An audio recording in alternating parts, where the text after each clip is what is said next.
Bonjour à tous, on se retrouve aujourd'hui pour un nouvel épisode concernant l'Enduropal du Touquet au Touquet Paris-Plage. L'Enduropal, qu'est-ce que c'est? C'est la plus grosse course sur sable moto et quad. Une course vintage le vendredi, la grosse course le samedi et le dimanche, c'est les quads qui sont sur la piste. Ce que je vous propose, c'est qu'on se retrouve là-bas tout de suite.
Alors bonjour à tous, bonjour Thibaut. Donc écoutez, je vais compléter un petit peu, vous donner quelques petites informations concernant donc l'Enduro du Touquet qui a eu lieu donc sur la plage du Touquet. Donc une course de 3 heures sur un circuit de 13 km, sur un circuit très technique et sablonneux.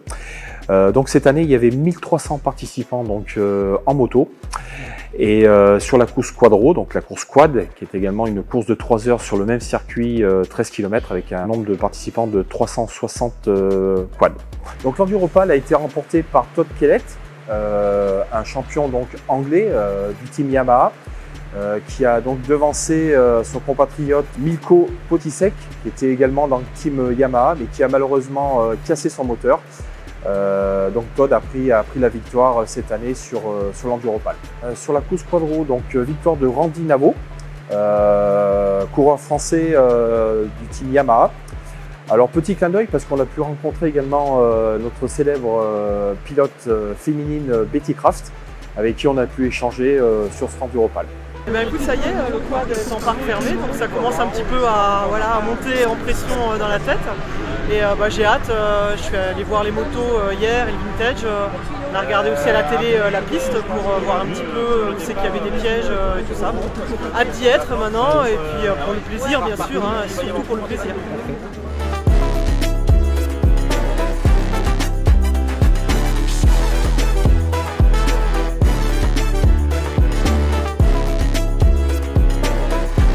C'est un événement qui est très attendu par les puristes et les passionnés d'enduro. Cet événement a cette année accueilli plus de 500 000 personnes, entre 500 000 et 600 000 personnes sur le week-end. L'Enduropal, ce n'est pas uniquement la course moto pour les adultes, donc on a différentes catégories. Alors donc on a la catégorie Espoir le samedi, catégorie 11-15 ans sur un circuit donc de 3,5 km qui dure 1 heure. Et on a également la catégorie donc junior 13-17 qui a lieu donc le dimanche, 1h30 de course et qui a regroupé 160 personnes. Alors c'est vrai que sur la catégorie junior espoir, ce sont les jeunes, les futurs champions, et on a pu déjà apprécier et puis admirer en fait déjà plusieurs pilotes qui roulent vraiment déjà très fort à cet âge-là. Et ça sera certainement les futurs champions de demain. Voilà. Ensuite, on a donc la catégorie vintage qui regroupe en fait les motos d'avant 1996 avec 675 participants sur un circuit de 6,7 km et l'épreuve dure 1h30. Alors, c'est une catégorie qui est très appréciée des puristes également. Donc ça permet bien sûr à tous les passionnés de se remémorer en fait les belles machines qu'on avait d'avant. Eh bien, je vous remercie à tous. Donc je vous laisse en compagnie de Thibaut et puis de l'équipe Kenny. Si on est ici aujourd'hui, c'est grâce à Kenny qui nous accueille sur l'Enduropal. Kenny est l'un des leaders du marché textile off-road. Ils nous ont même ouvert la porte de leurs locaux à Amiens où on a pu interviewer les dirigeants. Voilà.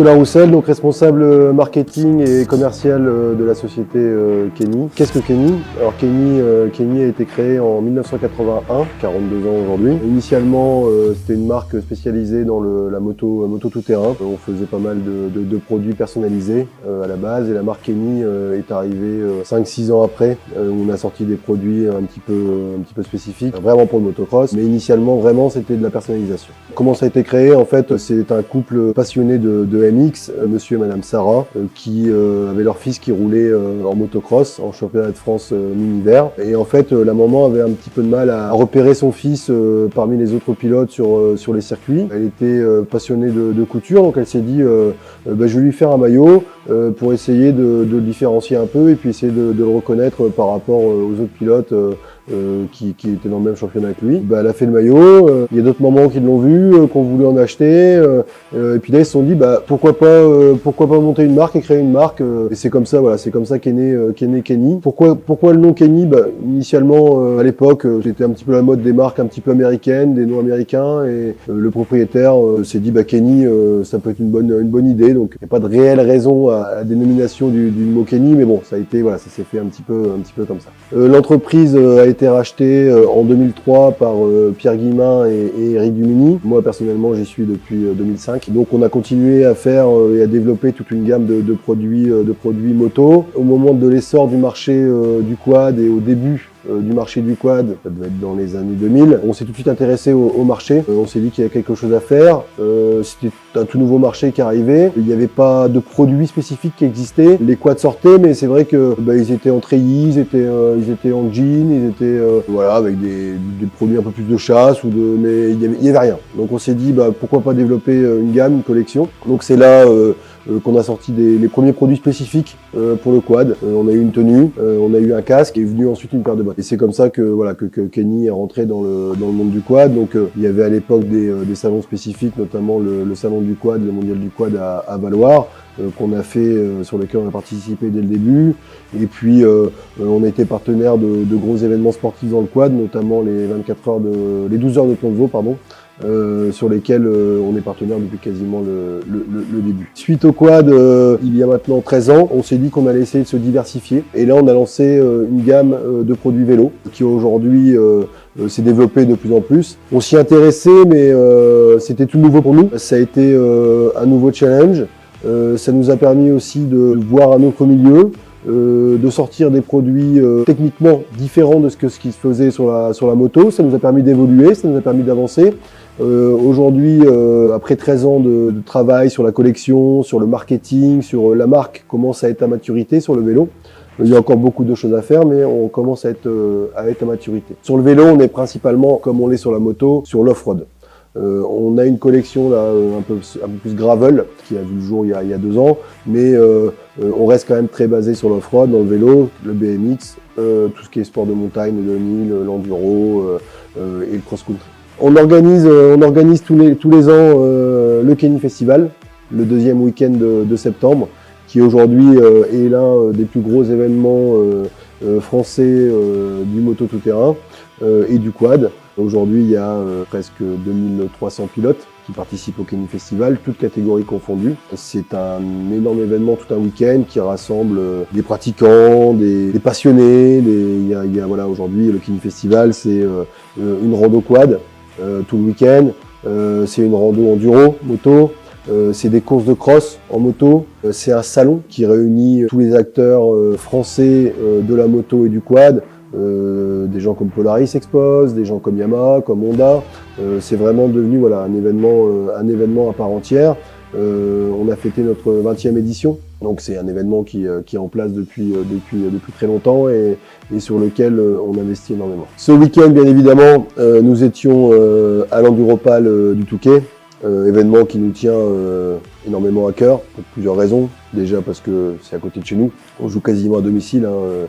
Kenny est situé à Amiens, qui est à 1 heure du Touquet. Ça, c'est la première raison. La deuxième raison, c'est parce que on est passionné et l'enduro du Touquet, c'est l'événement moto et quad français.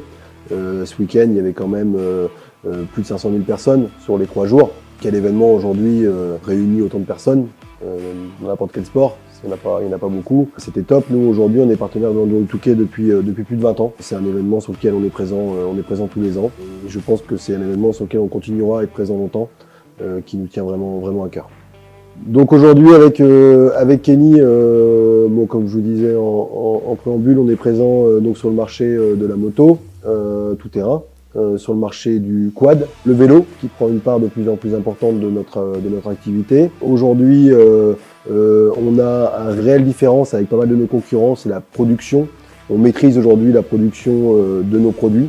On a un petit atelier de fabrication ici dans nos entrepôts à Amiens. Et on a également une usine qui nous appartient au Maroc, à Casablanca, dans lequel on fabrique la plupart de nos collections textiles. Donc aujourd'hui, ça nous laisse la porte ouverte à pas mal de choses. Pourquoi pas aller sur d'autres sports. On a un gros pôle de personnalisation où on fait des produits personnalisés aux couleurs des clubs, par exemple, aux couleurs des magasins. Donc aujourd'hui, on le fait pour la moto, on le fait pour le quad, on le fait pour le vélo. Pourquoi pas imaginer d'autres sports. On a toutes les ouvertures et tout est possible pour nous. Voilà. En tout cas, on est ouvert à tout. On a envie d'avancer, on est là pour évoluer. C'est important pour nous de se diversifier. On souhaite vraiment relocaliser la production. Donc comme je vous disais, on a un atelier de confection au Maroc qui nous appartient. Et on est en train d'investir dans des gros investissements sur des machines pour relocaliser une grosse partie de la production en France.